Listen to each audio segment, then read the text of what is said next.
Good morning all of you girls. आज हम नया टॉपिक शुरू करने जा रहे हैं। चौथी यूनिट का टॉपिक है बिजोलिया का किसान आंदोलन। देखो, हमारे यहाँ राजस्थान में समय समय पर अनेक किसान आंदोलन हुए, लेकिन हमारे सिलेबस में जो है वो है बिजोलिया का किसान आंदोलन। वैसे भी राजस्थान में जितने भी महत्वपूर्ण किसान आंदोलन हुए, उनमें सबसे जो महत्वपूर्ण किसान आंदोलन था वो यही बिजोलिया का किसान आंदोलन था। तो आज हम इसी बिजोलिया के किसान आंदोलन के विषय में चर्चा करेंगे। ठीक है, तो आइए पहले हम लोग जानते हैं कि बिजोलिया था कहाँ। तो बिजोलिया मेवाड़ राज्य में प्रथम श्रेणी का ठिकाना था। और बिजोलिया का मतलब मेवाड़ राज्य में प्रथम श्रेणी का ठिकाना था। ठीक है, और इसके संस्थापक, बिजोलिया के जो संस्थापक थे वो थे अशोक परमार। देखो, अशोक परमार ने क्या हुआ था, जो खानवा का युद्ध हुआ था, खानवा का युद्ध हुआ था बाबर और राणा सांगा के मध्य। तो अशोक परमार ने क्या किया था, खानवा के युद्ध में राणा सांगा का खूब सहयोग किया था। अतः राणा सांगा ने क्या हुआ, अशोक परमार ने जो उसका सहयोग किया था उसके बदले में उससे प्रसन्न होकर उसको बिजोलिया दे दिया था। ठीक है, बिजोलिया अशोक परमार को दे दिया था। और ये जो बिजोलिया था, इसका जो क्षेत्रफल था वो 256 किलोमीटर के क्षेत्रफल में ये फैला हुआ था। बिजोलिया 256 किलोमीटर के क्षेत्र में फैला हुआ था। ठीक है, अब अगर हम बात करते हैं यहाँ की जनसंख्या की, तो 1931 में अगर हम इसकी आबादी की बात करते हैं तो इसकी आबादी 1931 की जनगणना के हिसाब से 15,000 थी। कितनी थी? 15,000 यहाँ की आबादी थी। 1931 की जनगणना के आधार पर बिजोलिया की आबादी कितनी थी? 15,000 की आबादी थी। और यहाँ पर जो जाति रहती थी, यहाँ पर अधिकांश धाकड़ जाति के लोग रहते थे। ठीक है, और ये जो धाकड़ जाति के लोग थे ये अपने अधिकारों के प्रति सचेत नहीं थे।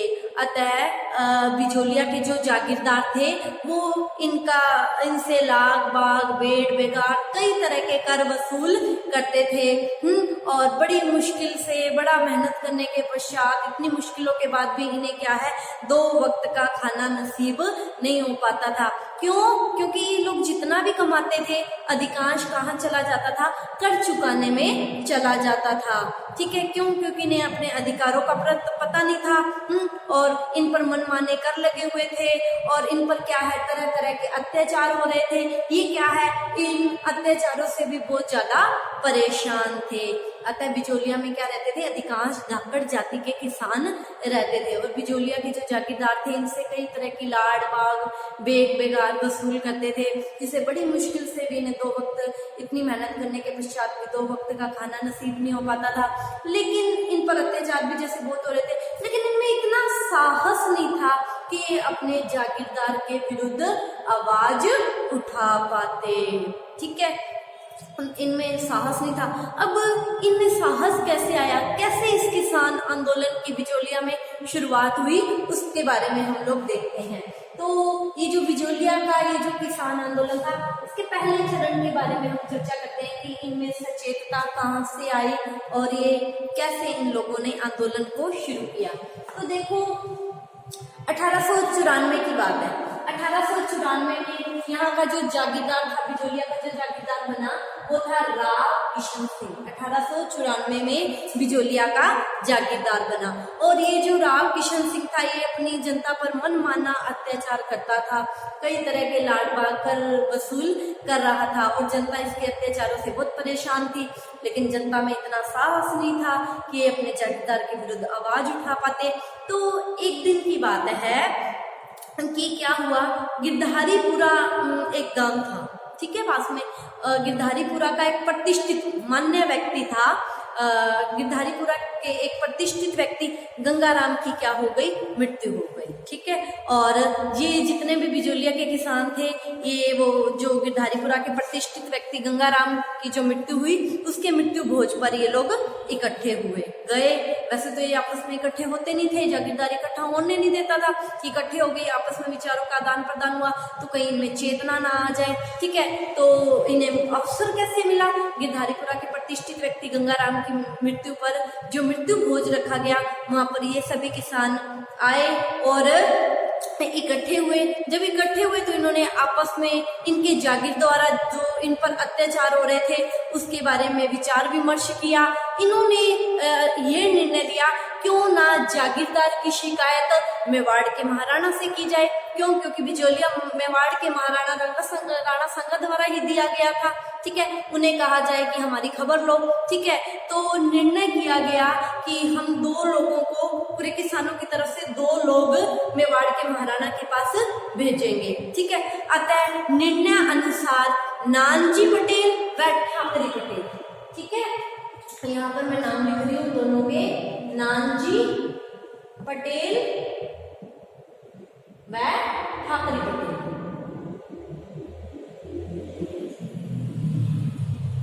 ठीक है। किसानों ने निर्णय लिया और निर्णय अनुसार नानजी पटेल व ठाकरे पटेल नामक 2 व्यक्तियों को मेवाड़ के महाराणा फतेह सिंह के पास राव किशन सिंह की शिकायत करने के लिए भेजा गया, ठीक है।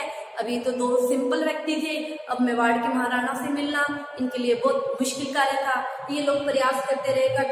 6 महीने के अथक प्रयास के पश्चात इन्हें मेवाड़ के महाराणा से मिलने का मौका मिला और इन्होंने मेवाड़ के महाराणा फतेह सिंह से राव किशन सिंह की शिकायत की, ठीक है। तो मेवाड़ के महाराणा ने, जो राव किशन सिंह ने शिकायत की, तो इस शिकायत की जांच करने के लिए कि वास्तव में जागीरदार अत्याचार कर रहा है या नहीं, अब्दुल हमीद नामक व्यक्ति को नियुक्त किया कि तुम इस मामले की जांच पड़ताल करो, ठीक है।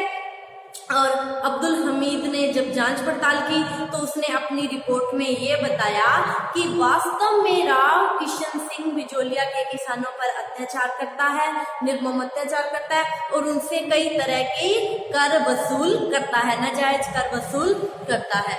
तो मेवाड़ के महाराणा ने, फतेह सिंह ने क्या किया, राव किशन सिंह को बुलाया और राव किशन सिंह को ये चेतावनी दी कि आज के बाद तू किसानों से अवैधानिक कर वसूल नहीं करेगा और उन पर किसी भी तरह का अत्याचार नहीं करेगा, ठीक है। और उसको क्या किया, चेतावनी देकर मुक्त कर दिया। ये लास्ट वार्न है तुझे। अब क्या हो गया, राव किशन सिंह मेवाड़ से वापस आए। उन्हें बहुत गुस्सा आया कि मेरी शिकायत कैसे कर दी।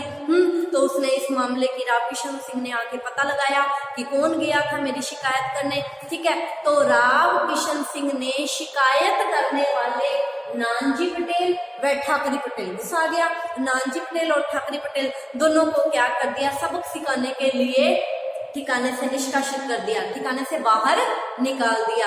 अब उसने को लगा कि कोई और व्यक्ति फिर से मेरी शिकायत करने ना जाए, इसके लिए उसने इन दोनों को बाहर निकाल दिया कि जो मेरे खिलाफ शिकायत करेगा उसको क्या कर दिया जाएगा, ठिकाने से बाहर निकाल दिया जाएगा।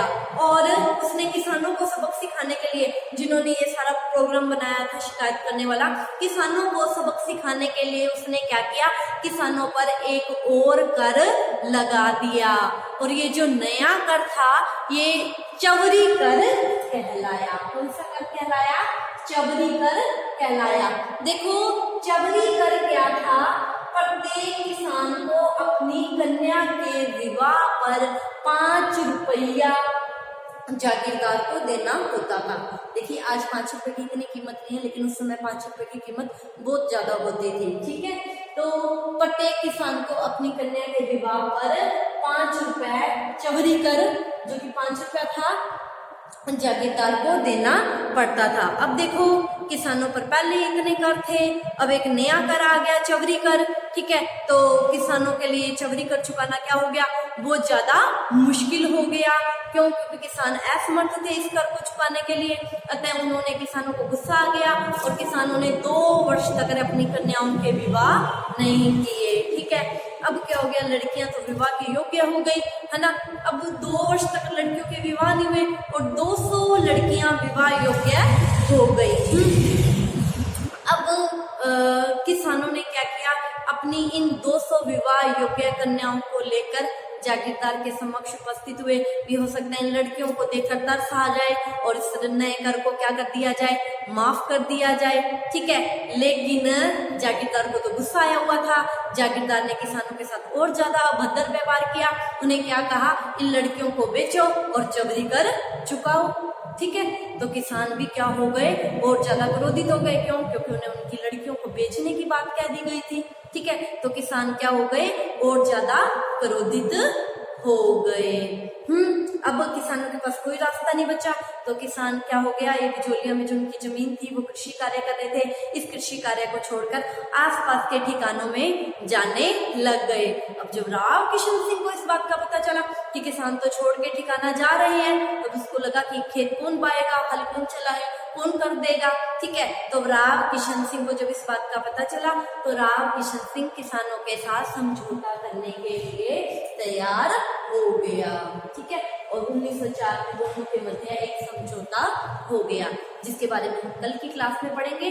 आज की क्लास में इतना ही। आप इसका स्क्रीनशॉट ले लीजिए। Thank you all of you.